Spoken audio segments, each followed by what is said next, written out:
وَإِذَا قِيلَ لَهُمْ آمِنُوا كَمَا آمَنَ النَّاسُ قَالُوا أَنُؤْمِنُ كَمَا آمَنَ السُّفَهَاءُ أَلَا إِنَّهُمْ هُمُ السُّفَهَاءُ وَلَكِنْ لَا يَعْلَمُونَ۔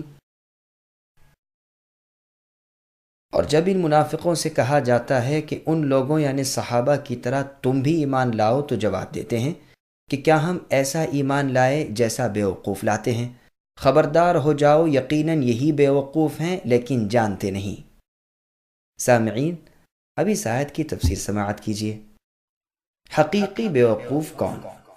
مطلب یہ ہے کہ جب ان منافقوں کو صحابہ کی طرح اللہ تعالیٰ پر، اللہ کے فرشتوں، کتابوں اور رسولوں پر ایمان لانے کو، موت کے بعد جی اٹھنے اور جنت اور دوزخ کی حقانیت کے تسلیم کرنے کو، اللہ اور رسول کی تابعداری کر کے نیک اعمال بجا لانے اور برائیوں سے باز رہنے کو کہا جاتا ہے، تو یہ ملعون فرقہ ایسے ایمان کو بیوقوف کا ایمان بتاتا ہے۔ ابن مسعود اور بعض دیگر صحابہ اور ربیع ابن انس، عبد الرحمن بن زید رضی اللہ عنہم وغیرہ نے یہی تفسیر بیان کی ہے۔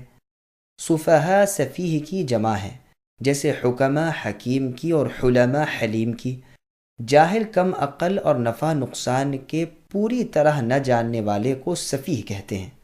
قرآن کریم میں اور جگہ ہے وَلَا تُؤْتُوا السُّفَهَاءَ أَمْوَالَكُمُ الَّتِي جَعَلَ اللَّهُ لَكُمْ قِيَامًا، یعنی بیوقوفوں کو اپنے وہ مال نہ دے بیٹھو جو تمہارے قیام کا سبب ہیں۔ عام مفسرین کا قول ہے کہ اس آیت میں سفہاء سے مراد عورتیں اور بچے ہیں۔ ان منافقوں کے جواب میں یہاں بھی خود پروردگار عالم نے جواب دیا اور تأکیداً حصر کے ساتھ فرمایا بے وقوف تو یہی ہیں، لیکن ساتھ ہی جاہل بھی ایسے ہیں کہ اپنی بے وقوفی کو جان بھی نہیں سکتے، نہ اپنی جہالت و ضلالت کو سمجھ سکتے ہیں۔ اس سے زیادہ ان کی برائی اور کمال اندھا پن اور ہدایت سے دوری اور کیا ہوگی؟